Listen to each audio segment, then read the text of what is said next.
Salam alaikum wa rahmatullah wa barakatuh. Bonjour à toutes et à tous, mes très chers amis. Alors, la question qui me revient, c'est le pourquoi de cette pandémie. Comment cette histoire a pu germer dans leur tête. Alors, mes amis, ils ont constaté qu'il y avait un grand retour à la religion, ce qui est une réalité. Donc ils ont bien conscience que les gens ont peur de mourir. Vous comprenez? Et ce n'est pas simplement rendre des comptes. Quand tu es croyant, tu sais que tu vas rendre des comptes. Que c'est une obligation, que tu dois passer par là. Mais il y a des gens, ils ne pensent même pas à ça. Ils veulent juste vivre et pas mourir. Vous comprenez? Donc c'est ça aussi l'impact psychologique que sur laquelle plutôt ils ont dû un peu surfer pour mettre leur délire en place. En fait c'est ça, je vois pas autre chose. À part l'histoire de la monnaie, ça c'est encore une autre histoire.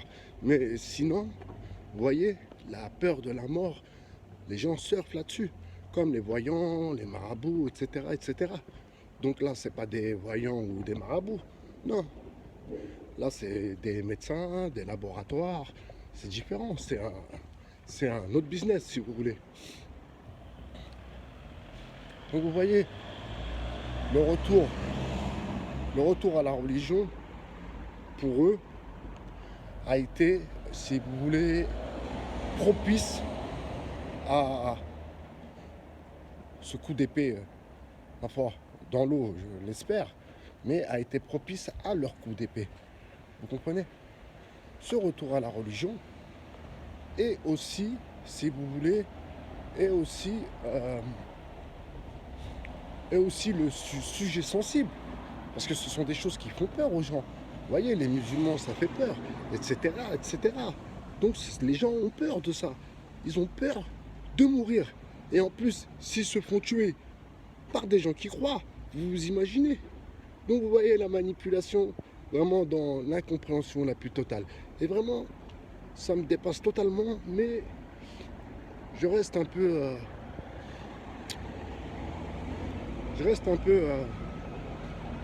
débutatif. Alors mes amis, je voulais revenir sur une chose ici aussi. Vous vous souvenez, un jour, je vous ai parlé, je vous ai dit, quand tu vas au distributeur maintenant retirer de l'argent, et ça je pense qu'il y en a d'autres qui ont dû le remarquer, quand tu vas au distributeur retirer de l'argent, eh ben, tu retires que les billets sont tout neufs. À chaque fois, il n'y a pas de billets anciens. Des choses on pouvait voir avant. On pouvait avoir des billets qui avaient un peu de route, je m'en souviens. Mais à présent, les billets sont toujours tout neufs. Vous comprenez où je veux en venir ou pas? C'est que en fait, avec la dette qui n'en finit plus, l'impôt à la base, ça je vous invite à regarder la vidéo d'Aaron Rousseau, un ami qui repose en paix, un ami de Rockefeller qui parle de ça aussi. C'est pas sur les choses, ce ne sont pas les choses qui m'ont inspiré, mais qui m'ont conforté dans le sens où, bah ouais, c'est tout à fait plausible en fait. En fait, c'est qu'ils font marcher la planche à billets, mes amis.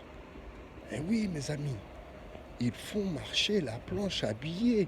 On en est là en vérité. On en est là. Comme aux États-Unis et le scandale de l'ARS et de la Fed, dont parle Aaron Rousseau. En fait, c'est exactement la même chose.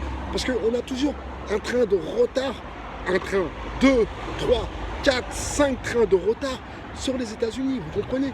Donc la politique américaine, dans tous les sens du terme, bien sûr, eh ben, c'est exactement la reproduction du système américain. Vous comprenez? Surtout que Macron est l'ami de tous ces gens-là. Donc c'est ça en fait. En fait, il faut marcher la planche à billets. faut marcher la planche à billets. Et on va devenir simplement de vrais consommateurs. Ils vont mettre le salaire universel, peut-être à 2000 €, mais tu les verras pas les 2000 €. Non, non, non, mon ami. Tu les verras pas les 2000 €. Les 2000 €, je vais pas dire qu'ils sont sous ta peau, mais les 2000 €, tu les verras pas. Non, non, non, non, non. Vous savez, ici, les pauvres migrants qui galèrent ici, eh bien, on leur paye des chambres d'hôtel, tout ça, et on leur fait des bons pour aller dans les kebabs, etc., etc. Vous comprenez? On leur donne pas d'argent. Non, non, non, on leur donne pas d'argent. Donc, vous voyez, le social repart dans le social. En fait, c'est ça, en fait. Mais ils leur donnent pas d'argent. Non, non, non, non, non, pas d'argent. Juste des bons pour qu'ils aillent manger là. Donc, ils doivent s'arranger, j'imagine, avec le restaurant. Parce que ça, j'ai jamais vu ça à Paris. Mais ici, c'est comme ça. Ils doivent s'arranger avec le restaurant. Voilà, nous, une semaine, un mois, ça fait combien à peu près 5 balles de grec, combien on vous donne sur un mois? Voilà, quoi, peut-être 200 balles. Ils doivent même négocier le tarif. J'en suis sûr. Vous comprenez? Donc, c'est quand même quelque chose de bien étrange. Allez, je vous dis à plus tard. En fait, la vidéo Mezouza Live Matter, je l'ai mis sur Twitter et je l'ai posté à elle-même. À elle-même, à Rokhaya Diallo, je lui ai posté à elle-même. Pour vous dire, on est là dans la critique.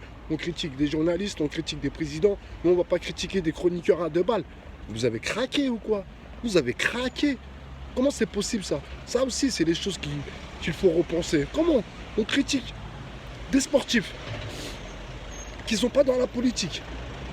On critique des médecins, des scientifiques, on critique des professions libérales, etc.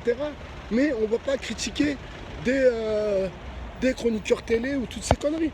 Non, ça c'est pas possible, ça, c'est impossible. Allez, je vous souhaite une bonne journée et je vous dis à tard plus dans l'autobus. Ciao.